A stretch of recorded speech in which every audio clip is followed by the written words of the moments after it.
Well, I live out in Georgia, and there's a lot of people I talk to who are ultra right-wing, Ron Paul, Libertarians.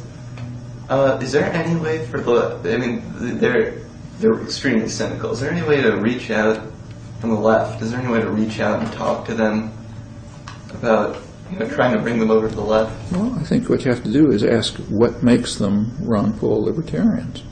And I don't happen to think that makes a lot of sense, but nevertheless, underlying it are feelings that do make sense. I mean, the feeling, for example, that the government is our enemy. Well, it's a very widespread feeling. And in fact, that's been induced by propaganda as well. So presumably it'll be April 15th, and the people in your neighborhood are going to have to send in their income taxes. The way they're going to look at it, and the way we've been trained to look at it, is that there's some alien force, like maybe from Mars, which is stealing our hard-earned money from us, namely the government. Okay, well, that would be true in a totalitarian state. But if you had a democratic society, you'd look at it the other way around. You say, great, it's April 15th. We're all going to contribute to implement the plans that we jointly decided on for the benefit of all of us. But that idea is even more frightening than Social Security.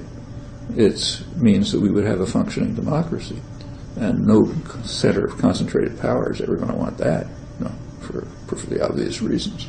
So yes, there's major efforts and pretty successful efforts to get people to fear the government as their enemy, not to regard it as as just the collective population acting in terms of common goals that we've decided on, which would be what would happen in democracy, and is to an extent what does happen in functioning democracies like Bolivia, of course, country in South America. Yeah, it's kind of what's happening there, more or less, but very remote from here. So, well, I think Ron Paul supporters can be appealed to on these grounds. They're also against military intervention, and we can ask, okay, why? I mean, is it just for their own security, or because they want to be richer or something? Well, I doubt it. I think people are concerned that we'll destroy Iraq and so on. So I think there are lots of grounds for finding. There are lots of common grounds that can be explored, even if the outcomes at the moment look very different.